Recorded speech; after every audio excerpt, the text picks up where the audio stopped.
Dobrodošli v Šokcastu. Moje ime je Petra Kalan in vi gledate prvi slovenski podcast, ki ima ime bolj šokantne vsebine. Danes v moji družbi pozdravljam novinarsko kolegico in voditeljico novega delovega podcasta One Plus za ženske z vizijo.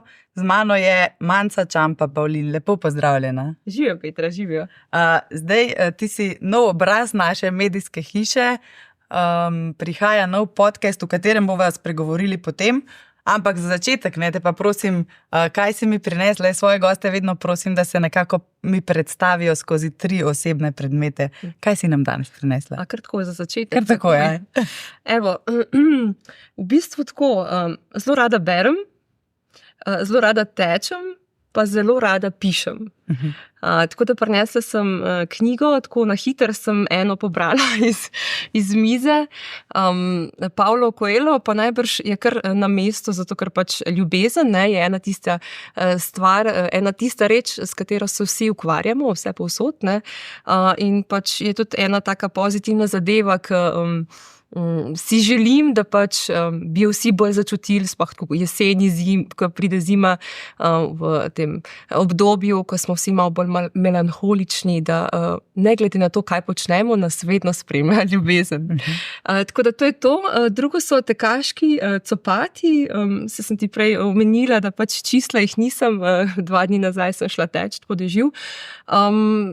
Sem bivša atletinja, športnica in to je ena od stvari, v bistvu, ki so mi ostale, torej tek. To je zame, bom rekla, način sproščanja, oblika meditacije, čas zame, kjer dobim sveže ideje, kjer se pogovorim sama s seboj, tako da v zadnjem obdobju je bilo tega časa sicer malo manj, ob 3 otrocih, ampak nekako, počasi prihajam nazaj, tako da to je to. Tretje pa obožujem, Petra, res zelo obožujem blogce. Razne blogce, tako da rada si zapisujem stvari. Veliko tudi pišem nekih, bom rekla, tudi poezije za odrasle, za otroke. Zaenkrat je to še vse zelo, bom rekla, osebno izpovedno in namenjeno meni, ampak mogoče pa kdaj tudi širši publiki. Koliko zapiskov v zvezi z novim podcastom pa nastaja zadnje tedne, dni? Ja, tu pa imam drug blokat za te stvari. Ja, v bistvu zelo sem vesela, veselim se novega podcasta, predvsem zato, ker se mi zdi, da v slovenskem prostoru manjka nekih vsebin, kjer bi ženske izražale svoje čustva, svoje misli, tudi da bi se povezovali skozi to, da bi imele neke momente, trenutke, ko rečemo, ok, nisem edina, lahko si oddahnem, pričakovanja v današnjem svetu so velika, ampak nisem sama v vsem tem, kar doživljam. Želim si prijetnih pogovorov s sogovornicami, sogovorniki, na v bistvu vse tematike, ki pač zadevajo sodobne ženske. Tako da, ja, veliko si zapisujem, veliko v bistvu stvari nastaja v tudi uredništvu, One Plus, tako da ja, veliko je teh zapiskov v zadnjem obdobju. Zdaj, prej, ko smo se pogovarjali o tem novem podcastu, si rekla, šli bomo direktno v meso teme, da te zanima odkrivanje res različnih tem. Lahko kaj razkrivava, kaj se že pripravlja, kakšni osnutki že nastajajo. Mogoče sem tako na začetku, zelo težko je, ker imamo res tak krasen studio. Svetu res mogoče malo spominja na stil neke pogovorne ženske oddaje, televizijske oddaje. Ujet tale, bom rekla, podton s podcastom, pač to je to nekaj, bom rekla, hibrid, video podcast, ki v bistvu ponuja neke pač, debate. Tako da ja, v bistvu mogoče posebnost tega podcasta je to, da imamo vedno 2 sogovornika, tokrat v prvi oddaji 2 sogovornici in v prvem podcastu bomo govorili o moči žensk, o tem, v bistvu slavimo žensko energijo, vse, kar to predstavlja in kako pomembno je, da smo pač, da začutimo, da imamo stik same s seboj, da vemo, kaj želimo. Mogoče mačka na prvi oddaji tudi ciljem na to, da zrelost prinaša določene bonitete, zato tudi gostim krasni dve, ne vem, ali omenih že lahko. Lahko. Ja, z nami bosta Nika Urbas, influencerka in ljubiteljica estetike in pa igralka Iva Krajnc-Bagola. In z njima bomo razpravljali o moči žensk, o zrelosti, o ženski energiji, o tem, kako poskrbeti zase, pa tudi to, kako se nekako znebiti perfekcionizma in nekako doseči nek notranji mir. Nika je že sedela v tem studiu, tako da ji ni čista neznanka. Me pa zanima, kakšen izziv pa to tebi kot novinarki, voditeljici predstavlja to vodenje, rekla si 2 gosta, imaš kaj treme, kako se pripravljaš na te oddaje? Mogoče tako, ja, z leti pol v bistvu si želiš, tudi glede na mojo preteklost novinarsko, kjer sem pač že delovala v podobnih kot urednica revije Cosmopolitan, tudi kot, bom rekla, kolumnistka, kot nekdo, ki je pač naredil že veliko intervjujev, želim si govoriti o tem, vedno mi je bilo to v ospredju, o ženskih tematikah, kako se opolnomočiti, kako v bistvu pričarati ta nek krasen občutek vrednosti, pa tudi povezljivosti med ženskami. Pa mogoče prej, ko si omenila, da bomo šli v sam srž, ne?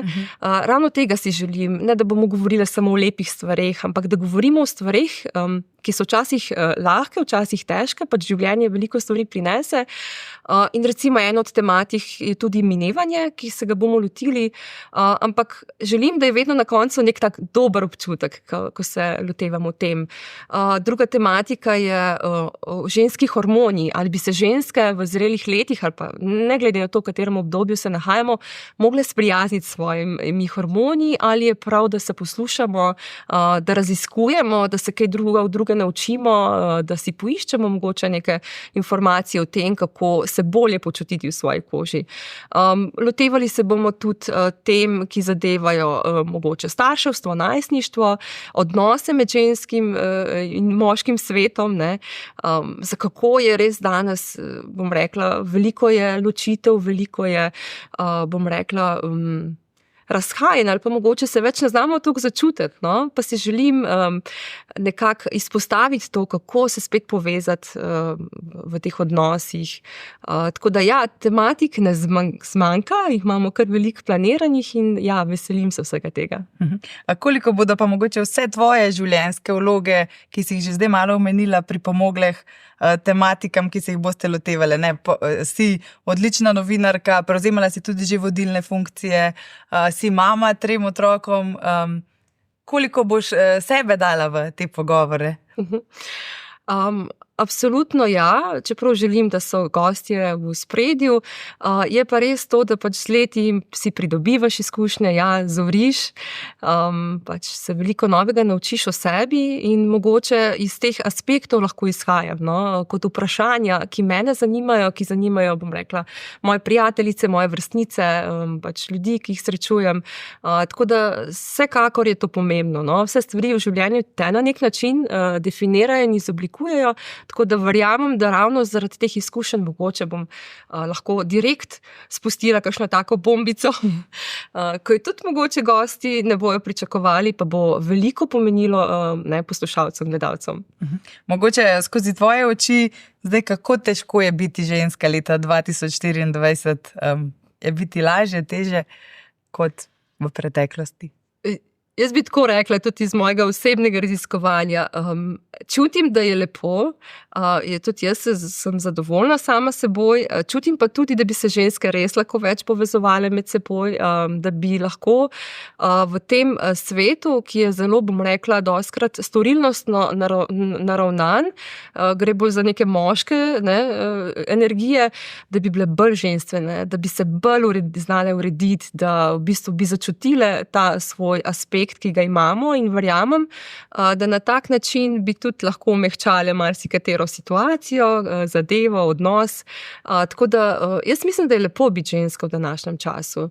Imamo več možnosti za izražanje, seveda tudi hkrati več informacij in več pritiskov, kako biti dobra, uspešna, kako biti dobra mama, kako biti lepa, zadovoljna. Ne? Tega je res en prš informacij. Ne? Ampak če pa to odmislimo, ne? Ali pa si poiščemo neke take, bom rekla, sladke zadeve, ne vem, gremo v gost, pišemo, beremo, se posvetimo sebi, čeprav priznam, tako kot mama 3 otrok, je zame tudi to kdaj izziv, lahko začutimo pač to svojo, bom rekla, energijo, v čem smo dobre, kaj je dobrega v nas in se na to osredotočimo. Ne na to, kaj je slabo, pa kaj je vse slabo okrog nas, ampak ja, dajmo predvsem uživati v življenju. Zdaj na tvoje fotelje bodo sedale verjetno ženske, ampak ne bo pa to ekskluzivno ženski prostor, tudi moške goste boš povabila. Ja, verjamem, da tudi moški nam znajo postaviti ogledalo, povedati kaj smiselnega, v bistvu predvsem o tem, kar se mogoče niti same ne zavedamo, tako da ja, ni omejitev, ja, bojo tudi moški v naši družbi. Seveda pa ne, spodobi se jim pravično je, da najni poslušalci, gledalci spoznajo tudi delček tebe, ne, Mance, voditeljice tega novega podcasta. Kako te je življenje zapeljalo v novinarske vode? Ja, to je pa v bistvu zelo zanimiva anekdota. Jaz sem si od majhnega želela biti novinarka. Bila sem tudi v bistvu v osnovni šoli del novinarskega krožka, novinarskega časopisa in vem, da najprej moj prvi intervju je bil v bistvu intervju z Manco Košir. Tako da v bistvu se spomnim, da sem jo klicala z veliko treme in povedala, da sem Manca, da si želim z njo opraviti intervju za šolski časopis Najča. In je rekla, kako krasno, jaz sem tudi Manca, pa tukaj tudi ena Manca in takoj se mi je zdelo tako res prikupno lepo. Tako da v bistvu to je bila moja želja od majhnega, no? Da postanem novinarka, zelo so me zanimale različne stvari, raziskovanje, tako da nekako me je pot skozi vodila v to smer. In intervju z Manco Košir ima danes veliko večjo težo, ne, kot takrat. Zagotovo bi jo povabila v studio, če bi bila še med nami, ne? Bi bila ena od...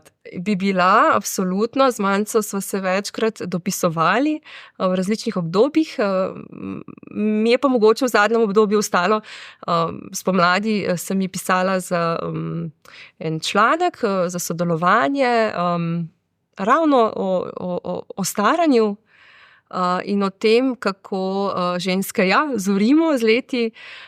In mi je tako lepo bilo napisano, ko sem ji potem povedala, da se zahvaljujem za sodelovanje in je rekla, veste, hvala, ker ste mi odpisali, ker ni več v današnjem času veliko ljudi, ki pač si vzeme, pa se potem še zahvali, odpiše, pove, kje bo objavljeno in je res veliko pomenil ta osebni odnos. No? Tako da imam lepe spomine in ta njena energija, ne, slavljenje življenja, mislim, res se lahko vsi iz tega veliko naučimo. Zelo lepo. Zdaj v spredju, kot sva že omenili, bodo ženske. Kdo pa so mogoče tiste ženske, ki so zaznamovale tvoje življenje, da se zgleduješ po njih? Je definitivno moja mama, ki pač vedno, kadar jo pokličem, pove, da je sonce zunaj, ne? Se mi zdi pač, da me je veliko naučila o tem, kako biti pozitiven človek, kako videti lepe stvari. Moja babica, pokojna, ki je bila pač imenitna ženska, pa najbrž tudi moja trenerka v teh, bom rekla, časih, ko sem trenirala atletiko, ki je bila nekak način moja druga mama, pa tudi v bistvu vse ženske, ki so v bistvu me vpeljale v novinarski svet, no, ali to bodisi na televiziji, na Modi Jani, kjer sem začela pred leti na vaši hiši, pa tudi v PR Valentina Smejnovak, tako da v bistvu vse te ženske so me veliko naučile, no, in zato je to tudi eno od mojih sporočil, veliko si lahko damo med seboj. Zdaj, če bi bila samo ne bo moja, ne, če bi lahko kogarkoli, katerokoli močno žensko gostila tukaj na tvojih foteljih, koga bi izbrala? To je pa kar težko vprašanje.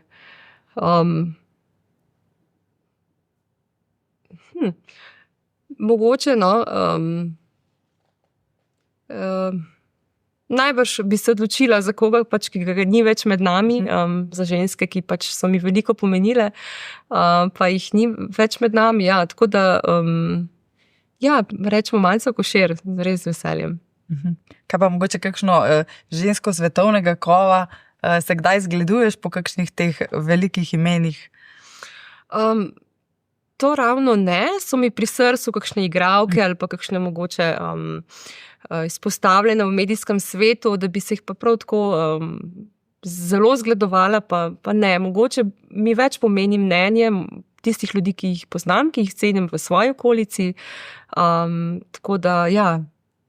Zdaj rekla si, da boste odpirali številne teme, boste podirali tudi kakšne tabuje, se boste dotikali kakšnih takih mejnih, perečih tem, je to tvoja želja? Absolutno je.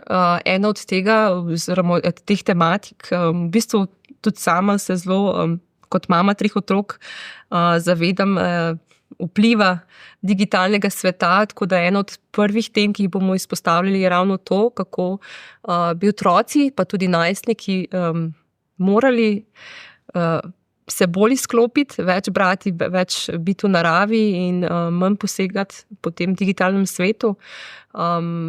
Zaznala sem oziroma dobila sporočila, da so res otroci tudi zelo osamljeni, tako da to je ena od tematik, ki si jih želim. Tudi, bom rekla, tematika minevanja, izgub je taka močna tematika, ki ima veliko sporočil, ampak tako kot sem že prej omenila, to, da na koncu iz nečesa povlečemo nekaj krasnega, čudovitega, kljub situacijam, ki se nam dogajajo, so pač mogoče najbolj pomembne stvari. Torej, da smo tu zato, da se nekaj novega naučimo in da pozitivno gledamo na stvari. Je to tudi ta pečat, ki bi ga rada pustila s tem podcastom gledalkam? Bo tudi namenjeno gledalcem, povabiva tudi moške? Absolutno, da spoznajo jaz mislim, delovanje. Da če ne drugega, bo kakšna ženska rekla, dej, prosim, prid sem zraven, kaj so povedali, ne, a veš, lej, točno to ti jaz zdaj skozi govorim, ne, dejva si vzeti več časa zase, ne, ali pa dejmo več časa posvečati kot družina, no, ali pa ne vem, v odnosu, ali pa bom rekla tudi v vseh aspektih življenja se da kaj novega naučiti, predvsem pa mogoče eno od mojih sporočil je tudi manj je več, torej da manj upoštevamo vplivov iz okolice, pa se bolj posvetimo sebi, pa omejimo, bom rekla, vse impulze, ki pridejo do nas, no. Mogoče je to en od načinov, da bolj začutimo sebe. Zdaj si tudi ljubiteljica lepega, mode, no, vsaj po videnem. Se boste dotikali tudi teh bolj lahkotnih tem? Ja. Tudi. Ja, predvsem na način spet, kako obleka naredi več od človeka, torej kako je pomembno, da se uredimo, da smo pač poudarimo svoje pač aspekte, čeprav ni to ključna zadeva, ne? Če se mi dobro počutimo, bo tudi vse skupaj na nas gledalo drugače, ampak ja, tudi lahkotnejše teme bojo prisotne. Lahko pričakujemo bolj te znane Slovence ali bomo videli tudi strokovnjake, kakšne profile ljudi boš vabila k sebi? Predvsem ljudi, ki imajo neko težo, neko vrednost, ki so spoštovani, ki so cenjeni, ki so pač na nek način neski voditelji, tako da gre tudi za strokovnjake, ampak tudi za znane osebnosti. Zdaj, kakšnim vsebinam pa ti rada prisluhneš, verjetno si v prostem času poslušaš kakšno stvar? Ja, v bistvu vse različne aspekte, vse me zanima kot novinarko, tako da rada prisluhnem predvsem ljudem, ki so iskreni, pristni in ki pač se posvetijo določenim področjem, ki jaz mogoče ne uspem raziskati. Je kakšno področje novinarstva, ki ga v svoji karieri še nisi pokrila, pa bi mogoče rada posegla po teh tematikah, ali si trenutno tam, kjer si želiš biti? Sem kar tam, kjer si želim biti, ja, res je. Zdaj, počasi sva prišli k koncu najinega pogovora. Za konec sicer ponavadi pripravim gostu 3 časopisne naslove, ampak kot novinarko bi te pa mogoče vprašala, kaj si želiš, da bi ljudje brali, kakšnih naslovov si želiš v medijih, da bi jih večkrat prebrali in kakšne vsebine bi rada videla? Mogoče se bi komu zdelo zdaj povsem na enem pogovoru, da je to zdaj tako moje življenje tako podcukrano, nasmejano. Ne, želim si realnih informacij. Ne? Novinarstvo v prvi vrsti je tisto, ki pač služi kot, bom rekla, tudi nadzor oblasti ali pa nekaj, kar ljudje morajo slišati, ne tisto, kar si želijo slišati. Želim si več poglobljenih naslovov, poglobljenih tematik, bom rekla pristnih, ampak hkrati, da imajo neko mogoče pozitivno noto na koncu. Ker verjamem v to, da se da nekako tako izpostaviti stvari, da pač niso samo tragične, ampak da življenje je takšno in drugačno. Ne? Več plasti ima, skriva pod seboj. Ja, nič manj za konec velja še povabiti naše poslušalce, da prisluhnejo tvojemu podcastu. Boš kar ti jih povabila? Ja, lahko. Torej, Ona plus za ženske z vizijo, prvi podcast bo na sporedu 18. oktobra. Se vidimo, veselim se, da bomo skupaj debatirali o ženskih tematikah. Torej, Manca, vse dobro, midve se zagotovo srečava tukaj v studiu, ne?